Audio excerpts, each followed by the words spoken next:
Oh my gosh, it worked. Look, they're watching the video. Hello. Yeah. Hi. Thanks for watching the video, guys. All right, today we're going to talk to you about something we learned about at a training, which is the flipped classroom. And another word for it is blended learning. Except it was a while ago since we did that training. Do you guys even remember what that is? Like flipping? Is it kind of like just flipping the classroom like this? Or what are we really talking about? I don't know, Mr. Filer. You don't remember? Okay, this video is not going to be very helpful if we don't remember. Okay, so let's try to jog everybody's memory about let's start out with what a traditional classroom would look like. All right, in a traditional classroom, what happens in the room? Yes, the teacher stands in front of the room. Okay, so we got a teacher up here. All right. Writing notes on the board. Okay, there's notes happening on the board. And what are those notes about? The content for the day. Okay, so new content is happening on the board. Okay, very good. There might be some warm-up activities. Okay, warm-ups. Okay, good. There might be some practice problems or some general notes with definitions. Okay, so, and what are the students doing? Sitting. Okay, so we got students kind of like sitting here. They got their desks. Students are sitting at their desk. And Ms. Flores, in your class, what do the students usually do while you're up front talking?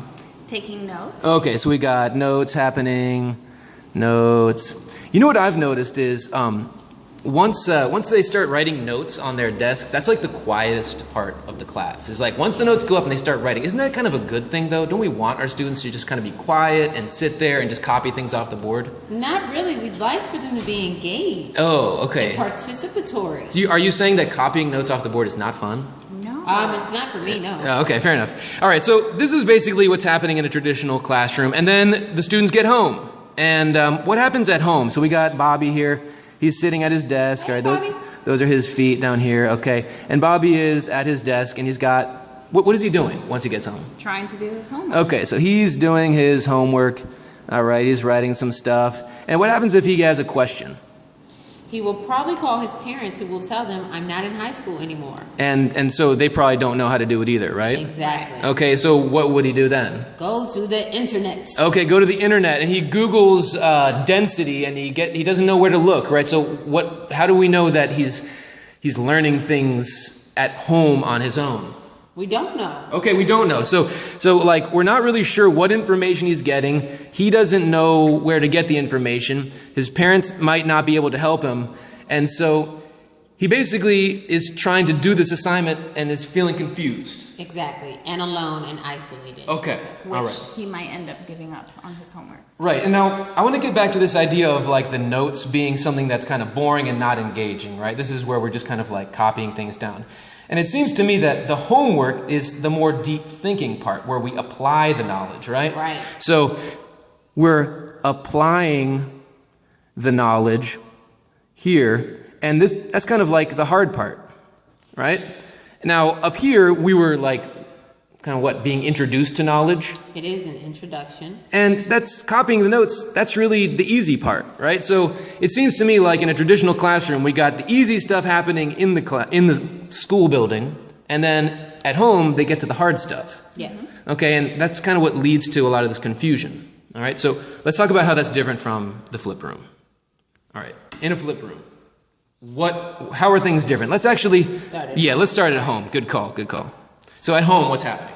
At home, they're able to view a recorded series of information. So go to some kind of link or a web page or a video made by the teacher or a video the teacher found, which models the information that the student will learn in class for the next few days. It gives detailed notes. It gives the students opportunity to pause, rewind, review, go back, process, and then gives the student an opportunity to apply so they can actually practice the information that they've read or seen in the video and compare that to the textbook or the notes given in class. Okay, so while this student was kind of getting confused, this student has the ability to pause the video, go back, kind of reflect, maybe have access to good resources, and then begin that process of applying it.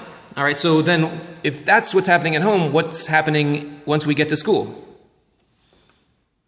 Well, the teacher is at school more as a tool to be used in case there are questions or there's some confusion. The teacher is allowed to move around to all of the students to give that individualized support because all students may not have the same answer or the same questions. So now the teacher is available to provide individualized learning. Students already have a point of reference because they've watched the information the night before. They know what materials they need for class. They know where to look in their textbooks or where to look in their notes. They already have those notes taken down. So in a shortened class period, they don't have to spend time copying notes, which doesn't really provide for engagement. Right, so basically the notes were already taken, all that kind of easy part, the introduction to the new ideas has already happened, and now we can begin to apply those things in a discussion, right? Apply, yeah, right, okay, fair enough. All right, so really this is the kind of hard part of learning, which is applying and kind of putting all the pieces, the ideas together, and then the easy part, which is kind of just being introduced to the new ideas, happens independently, where they can kind of move through it on their own. Yes. Okay, cool.